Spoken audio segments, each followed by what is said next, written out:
Hello friends, मैं राजेश आप सभी को आपके अपने YouTube channel unique math with Rajesh sir पर स्वागत करता हूं। आशा करता हूं डियर आप सब स्वस्थ होंगे, मस्त होंगे।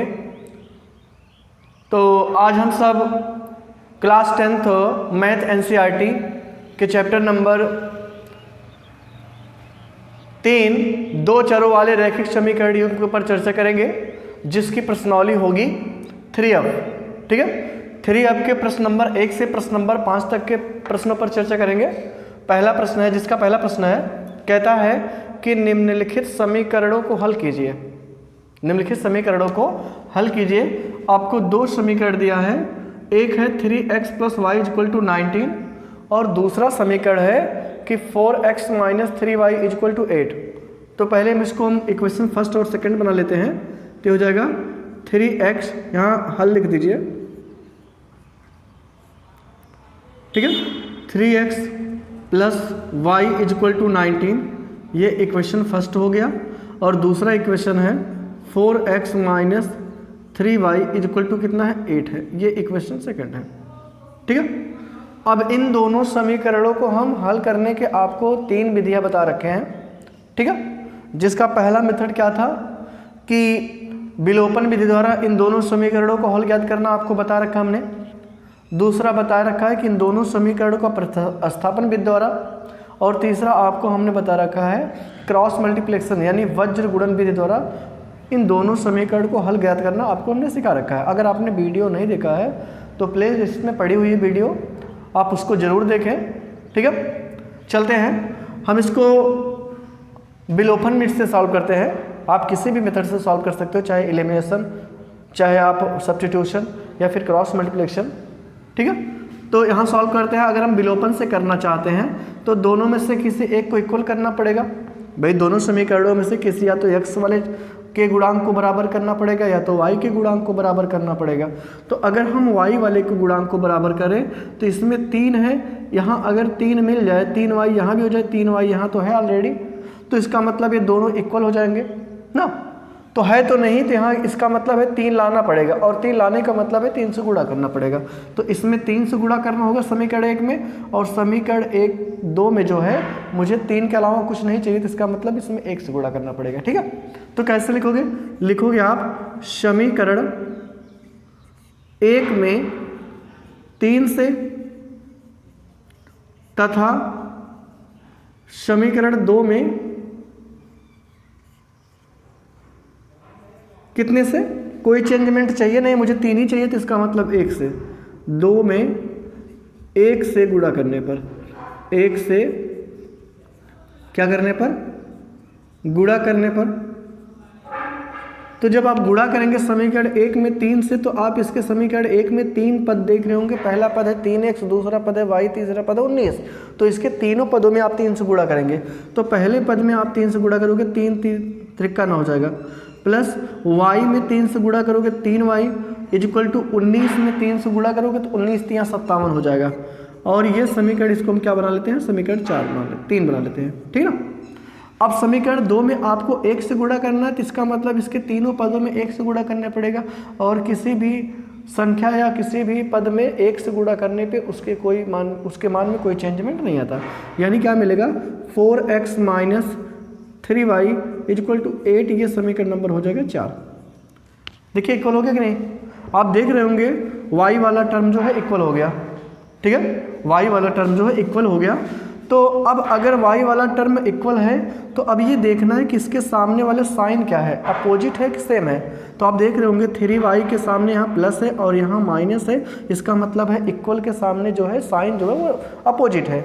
अगर अपोजिट साइन है तो आप क्या करोगे? जोड़ लेंगे।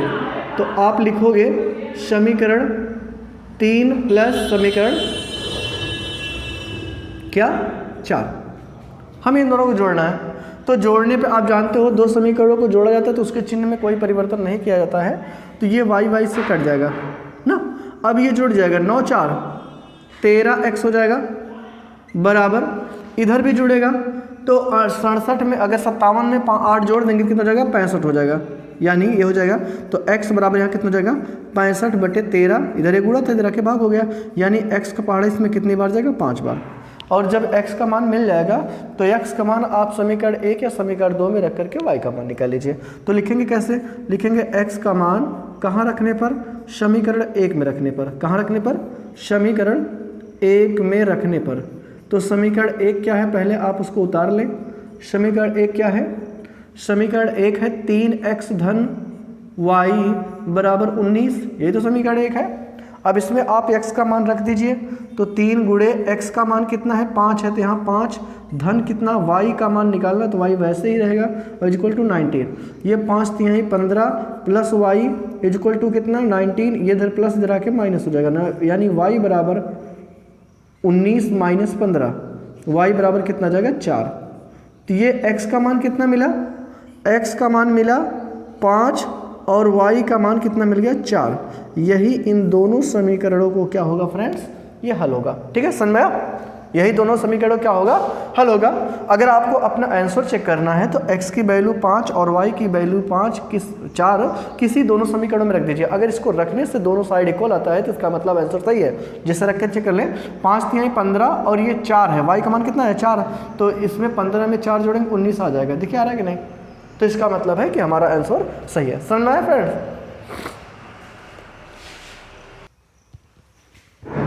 चलते हैं फ्रेंड्स, प्रश्नावली का दूसरा प्रश्न है कि निम्नलिखित समीकरणों के युग्म को रैखिक समीकरण युग्म के रूप में बदलकर हल कीजिए।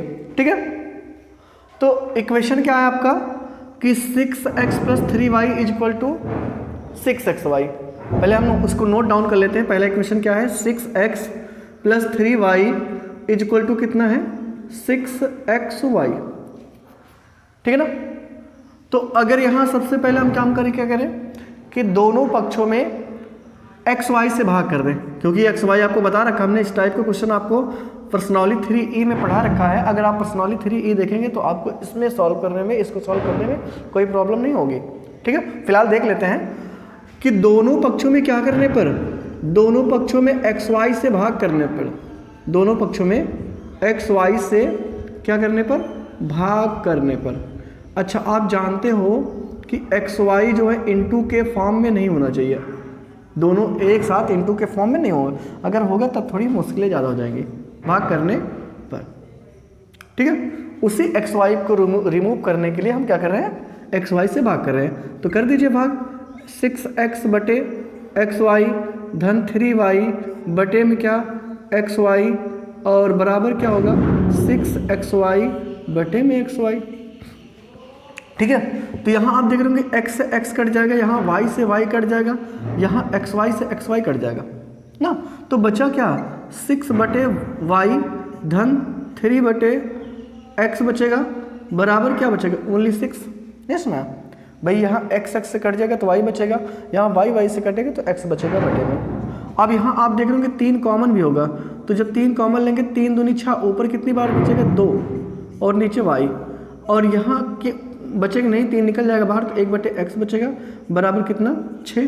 अब इधर ये भाग इधर आके गुणा हो जाएगा, यानी इससे कट जाएगा तो ये कितना आएगा 2 आएगा, कितना आएगा 2 आएगा, यानी 2 बटे y धन 1 बटे x बराबर कितना 2। ये हो जाएगा समीकरण नंबर 1। इतनी बात समझ में आई आपको। अब दूसरा समीकरण क्या है, दूसरा समीकरण क्या था कि 2x प्लस 4y और इक्वल टू कितना 5xy। अब यहाँ भी मुझे क्या करना है, वही एक्स वाई को रिमूव करना है। इसके रिमूव करने के लिए हम क्या करेंगे, दोनों पक्षों में क्या करोगे आप, दोनों पक्षों में एक्स वाई से भाग करोगे। एक्स वाई से भाग करने पर, तो जब एक्स वाई से भाग करेंगे तो क्या मिलेगा बताइए आप, क्या हो जाएगा 2 बटे एक्स वाई धन 4y बटे एक्स वाई बराबर 5xy बटे में क्या हो जाएगा xy। xy का मतलब भाग करने का मतलब होता है बटे में लिखते हैं, उसको डिनोमिनेटर में करते हैं कि x कट जाएगा, y से कट जाएगा, xy से कट जाएगा, तो क्या बचेगा 2 बटे y धन ये 4 बटे x और बराबर कितना 5। ये समीकरण नंबर इसको कितना बना ले 2 बना ले। इतनी बात सुनाई। अब आप देख रहे होंगे कि समीकरण 1 और 2 में y वाला टर्म जो सेम है, यहाँ भी 2 बटे y है और यहाँ भी 2 बटे y है, ये तो नहीं सेम है, लेकिन ये वाला सेम है, 2/y यहाँ 2/y, तो इसका मतलब है मुझे मल्टीप्लाई करके सेम करने की आवश्यकता नहीं है, ऑलरेडी सेम है, तो हम क्या करें डायरेक्टली। अच्छा, अब सेम है तो ये मुझे क्या देखना है कि इसके सामने वाले साइन जो हैं वो डिफरेंट हैं या सेम है।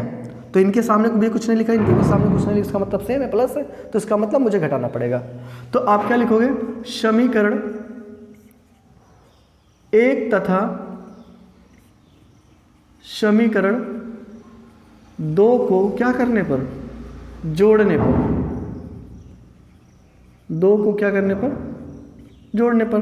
तो समीकरण 1 क्या है, यह है 2/y धन ये कितना है 1/x बराबर कितना है 2 है ना भाई। समीकरण 1 तो यही है, समीकरण 1 है। समीकरण 2 क्या है, 2/y और धन 4/x बराबर कितना 5।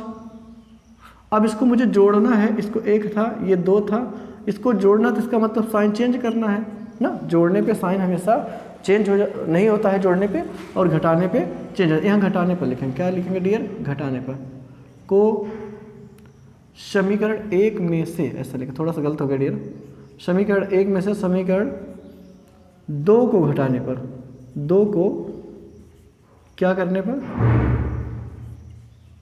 घटाने पर। तो घटाएंगे तो यहाँ क्या हो जाएगा, ये कट जाएगा, ठीक है। और यहाँ दोनों का क्या है, हर समान है, तो घटेगा तो 4 में से 1 निकल जाएगा 3 आएगा, और बड़ा ये है तो इसका मतलब -3/x बराबर, ये भी घटेगा 3, 5 में से 2 निकल जाएगा तो -3 आएगा। यानी यहाँ से अगर इसको इधर ले आएंगे और इसको इधर ले जाएंगे तो क्या हो जाएगा, -3/3, माइनस में बराबर x उधर चला जाएगा, तो यहाँ से 1 बराबर क्या मिलेगा x, यानी x का मान मिल गया 1, ठीक है। अब क्या करोगे, लिखोगे x का मान कहाँ रखने पर, समीकरण 1 में रखने पर, x का मान समीकरण कहाँ रखने पर, 1 में रखने पर, 1 में रखने पर। अब समीकरण 1 आपने क्या बना रखा है, 2/y धन 1/x बराबर 2, यहाँ 2/y धन 1/1 बराबर कितना 2, तो यह 2/y और इधर 1 हो जाके माइनस हो जाएगा, तो 2 - 1 यानी 2/y बराबर 1, और यहाँ से करेंगे तो y बराबर कितना जाएगा 2, y का मान कितना आ गया 2, x बराबर 1 मिला और y बराबर कितना मिल गया 2। यही इन दोनों समीकरणों का क्या होगा, हल होगा।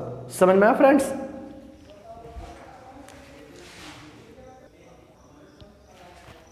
चलते हैं डियर, प्रश्नावली का तीसरा प्रश्न है, कहता है निम्नलिखित समीकरणों को हल कीजिए। समीकरण क्या है, a + b × x + a - b × y = 2ab, और सेकेंड इक्वेशन है a + b × x - a - b × y = ab। ये आपको 2 समीकरण दिए, तो पहले इक्वेशन के फॉर्म में कर लीजिए। पहला समीकरण क्या है, a + b ये × x + a - b ये क्या है × y = क्या है 2ab। ये इक्वेशन नंबर हो गया फर्स्ट। अच्छा, दूसरा इक्वेशन क्या दिया है, ये a + b × x - a - b × y = ab दिया है। ये समीकरण नंबर कितना हो गया 2। अब आप देख रहे होंगे जो दोनों समीकरण आपको दिया गया है उन दोनों में x के गुणांक भी सेम है और y के गुणांक भी सेम है। यहाँ देखिए x के गुणांक क्या है, a + b है, और यहाँ x गुणांक a + b है, तो ये इसका मतलब है x गुणांक सेम है। और यहाँ आप देख रहे होंगे y का गुणांक a + b है, और फिर यहाँ भी y का गुणांक a + b ही है, सॉरी a - b ही है, दोनों सेम है। तो अगर जोड़ेंगे तब तो y वाला टर्म कटेगा और घटाएंगे तो x वाला टर्म कट जाएगा। तो जोड़ लीजिए, मुझे लगता है ज़्यादा बेटर है जोड़ने पर, क्योंकि साइन नहीं चेंज करना पड़ेगा। समीकरण 1 प्लस लिख दीजिए समीकरण 2 प्लस समीकरण 2, ठीक है। अब जोड़ लीजिए तो ये कट जाएगा ना, क्योंकि एक सामने प्लस एक सामने माइनस, कट जाएगा। अब यहाँ जुड़ जाएगा 2a + b × x, भाई जुड़ेगा, और इधर क्या हो जाएगा 3ab हो जाएगा भाई, 2ab में 1ab और जुड़ जाएगा 3ab हो जाएगा। और यहाँ से x का मान आप निकालोगे तो क्या हो जाएगा 3ab/में 2 × a + b, यही हो जाएगा x का मान, ठीक है। देखने में थोड़ा सा कठिन लग रहा था लेकिन है सिंपल। तो x का मान निकल गया, तो अब क्या करोगे, लिखोगे x का मान कहाँ रखने पर, x का मान समीकरण 1 में रखने पर, x का मान कहाँ रखने पर, समीकरण 1 में रखने पर। समीकरण 1 क्या है, रख लीजिए। समीकरण एक है a plus B into X plus a minus B into Y is equal to A B, नहीं टू ए बी ना, यह। अब आप x की वैल्यू पुटअप कर लीजिए। तो पहले तो a प्लस बी रहेगा ही रहेगा, इनटू में a की x की वैल्यू क्या है 3ab बटे में 2a प्लस बी, ऐसे है ना। देखिए हमने x के प्लेस पे x का मान पुटअप कर दिया, और धन क्या था a minus B into Y था, इसको ऐसे रख दीजिए इजक्वल टू क्या हो जाएगा 2ab। कोई चेंजमेंट नहीं किया, जो हमने x का मान निकाल रखा था, जहाँ x था वहीं x के प्लेस में रख दिया। अब यहाँ ab से ab कट गया ना, तो क्या बचा 3ab बटे में 2 और धन क्या a minus B into Y is equal to 2ab ना। इधर ये प्लस इधर आके माइनस हो जाएगा, यानी a माइनस बी वाई बचेगा इधर, और उधर क्या हो जाएगा ab तो पहले से था, ये इधर हो जाएगा माइनस, यानी ऐसे हो जाएगा 3ab बटे में 2। अब इसका क्रॉस मल्टीप्लिकेशन करोगे तो क्या आएगा a minus B into Y, ऐसे उतर जाएगा, और यहाँ 2 दूना 4, 2 दूना 4ab, 4ab में से 3ab निकल जाएगा, तो कितना ab बचेगा 1ab, और 1 तो नहीं लिखा जाएगा, केवल ab/2 आएगा। ठीक है, अब इधर ये क्या है, इधर ये गुणा इधर आके भाग, यानी y का मान निकल जाएगा ab बटे में क्या 2a माइनस बी, ये हो जाएगा y का मान। तो x का मान कितना निकल गया, x का मान निकल गया 3ab बटे में 2a प्लस बी, और y का मान निकल गया कि ab बटे में 2a माइनस बी। यही इन दोनों समीकरणों का फ्रेंड्स क्या होगा, हल होगा। समझ में आया? ओके,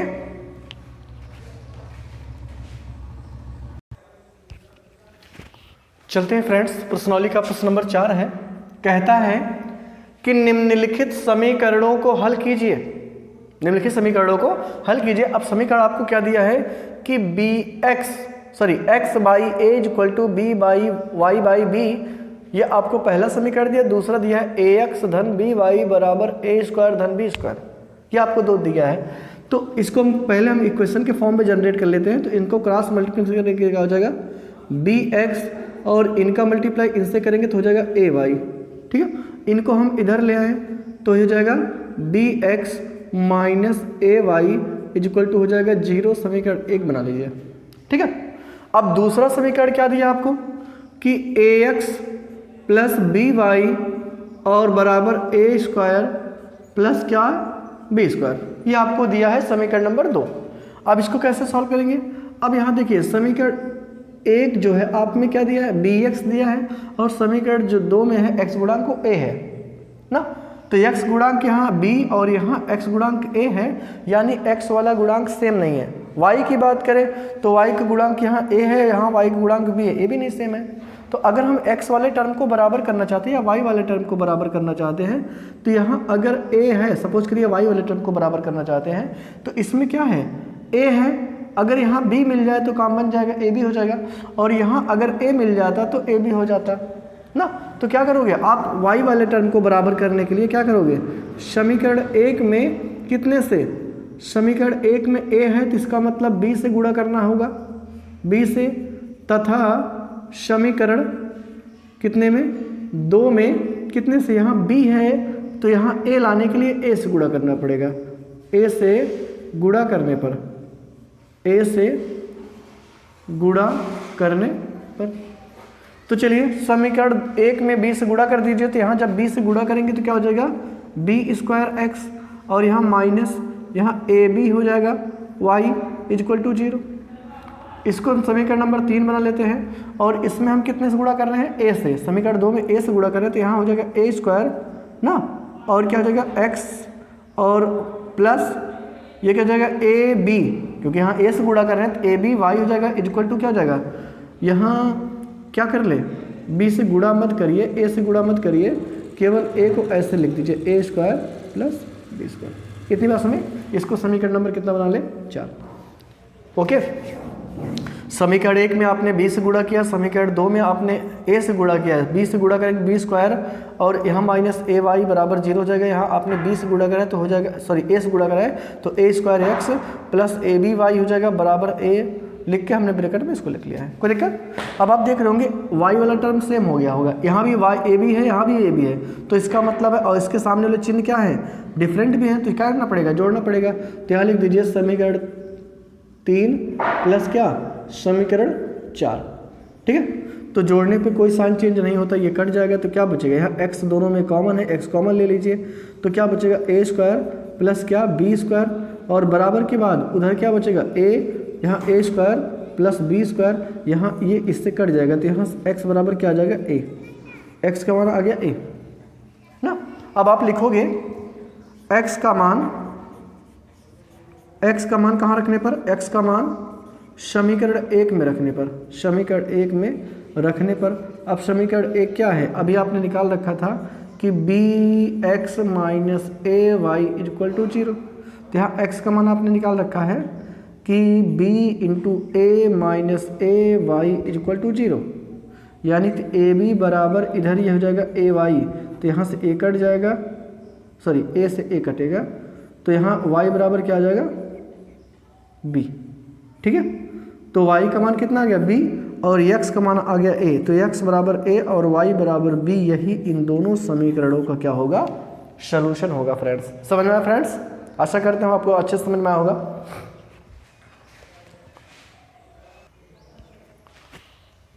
चलते हैं फ्रेंड्स, प्रश्नावली का 5वां प्रश्न है कि निम्नलिखित समीकरण रैखिक समीकरणों के युग्मों को हल कीजिए, ठीक है। आपको इन दोनों समीकरणों को क्या करना है, हल करना है। तो पहले तो आप बना लीजिए, पहला समीकरण क्या है, पी एक्स प्लस क्या है क्यू वाई इक्वल टू क्या है पी माइनस क्यू है, इसको आप समीकरण 1 बना लीजिए। और दूसरा समीकरण क्या है, Q X minus P X equal to P plus Q, ये आपको समीकरण 2 दे रखा है। अब आप देख रहे होंगे कि समीकरण 1 में x गुणांक p है, 2 में x गुणांक q है, तो इसका मतलब है x गुणांक सेम नहीं है। y की बात करें तो y में क्या है, दो समीकरण 1 में q है, समीकरण 2 में y का गुणांक जो है p है, ये भी सेम नहीं है, तो इसका मतलब सेम करना पड़ेगा। तो किसको सेम करें, अगर हम y वाले टर्म को सेम करना चाहते तो यहाँ p मिल जाता तो pq हो जाता, और यहाँ q मिल जाता तो pq हो जाता, यानी pq लाने के लिए इसमें p से गुणा करना पड़ेगा, इसमें q से। तो क्या लिखोगे, समीकरण 1 में कितने से, समीकरण 1 में यहाँ q है तो p से गुणा करना पड़ेगा, p से, तथा अब समीकरण 2 में यहाँ p है तो q से, तो लिखोगे समीकरण 2 में कितने से, q से गुणा करने पर, q से गुणा करने पर। अब जिससे आपको गुणा कर रहे हैं तो उसको उसके सारे पदों में गुणा करेंगे, तो समीकरण 1 में p से, तो एक आपका यही है, p से गुणा कर दीजिए, तो क्या हो जाएगा p स्क्वायर x, और यहाँ क्या हो जाएगा p क्यू वाई, और यहाँ क्या होगा p square minus P Q हो जाएगा, क्योंकि p से गुणा कर रहे हैं तो इसमें गुणा करेंगे तो p से p स्क्वायर हो जाएगा, और यहाँ गुणा करेंगे तो माइनस पी क्यू हो जाएगा। इसको समीकरण कितना बना ले, 3, 2 बन गया था, 3 बनेगा। अब समीकरण 2 में आपको q से गुणा करना, तो q से गुणा करेंगे तो क्या हो जाएगा, q square x minus P Q Y, और यहाँ q से गुणा करेंगे तो क्या हो जाएगा पी क्यू माइनस यहाँ क्या हो जाएगा, यह हो जाएगा q स्क्वायर। इतनी बात सुनाई, सॉरी प्लस है ये बचेगा, ठीक है। इसको समीकरण कितना बना ले, 4 बना ले। अब आप देख रहे होंगे कि एक टर्म सेम हो गया, कौन सा टर्म, y वाला टर्म सेम हो गया, y के सामने पी क्यू है, यहाँ भी y के सामने पी क्यू है, और एक के सामने प्लस एक सामने माइनस है, तो क्या करोगे, जोड़ोगे, क्या करोगे, जोड़ोगे आप। तो समीकरण 3 प्लस क्या, समीकरण 4, ठीक है। तो समीकरण 3 और 4 को जोड़ दीजिए, ये तो कट जाएगा, यहाँ से दोनों में x कॉमन है, तो यह क्या बचेगा p स्क्वायर और प्लस क्या q स्क्वायर, और यहाँ क्या बचेगा, यहाँ देखिए पी क्यू माइनस में है, ये पी क्यू प्लस में, तो ये कट जाएगा, तो क्या बचा P square plus Q square ऐसे बचा, और इससे ये कट जाएगा, तो x बराबर केवल 1 बचेगा ना, पूरा कट गया। तो अब x का मान 1 आ गए, तो आप लिखोगे x का मान कहाँ रखने पर, x का मान समीकरण 1 में रखने पर, समीकरण 1 में रखने पर। तो समीकरण 1 क्या है, P X plus Q Y बराबर p माइनस क्यू, तो रख दीजिए 1, तो यहाँ से रखोगे p गुणे 1 और plus Q Y is equal to क्या हो जाएगा, पी माइनस क्यू। ठीक, तो यहाँ से पी वन जब पी हो जाएगा प्लस क्यू वाई और equal to P minus Q, ये इधर प्लस जाके माइनस हो जाएगा, यानी क्यू वाई बराबर हो जाएगा P minus Q minus P, ये माइनस माइनस से कट जाएगा तो माइनस क्यू वाई क्या बचेगा, क्यू वाई बराबर माइनस क्यू, ये y बराबर क्या हो जाएगा, क्यू क्यू कट जाएगा माइनस 1, यानी y का मान क्या हो जाएगा फ्रेंड्स 1, माइनस में 1। तो x बराबर 1 और y बराबर माइनस 1, यही इन दोनों समीकरण का क्या होगा, सॉल्यूशन होगा। समझ में आया फ्रेंड्स? आशा करता हूँ आपको समझ में आया होगा। और अगर फ्रेंड्स आप वीडियो पे नए हो तो ज़रूर आप लाइक और सब्सक्राइब शेयर करें, ठीक है, और कमेंट में बताएं कि आपको ये वीडियो लगा कैसा, ठीक है। अगर आपको अच्छा लगा हो तो आप अपने दोस्तों को ज़रूर शेयर करें। धन्यवाद फ्रेंड्स।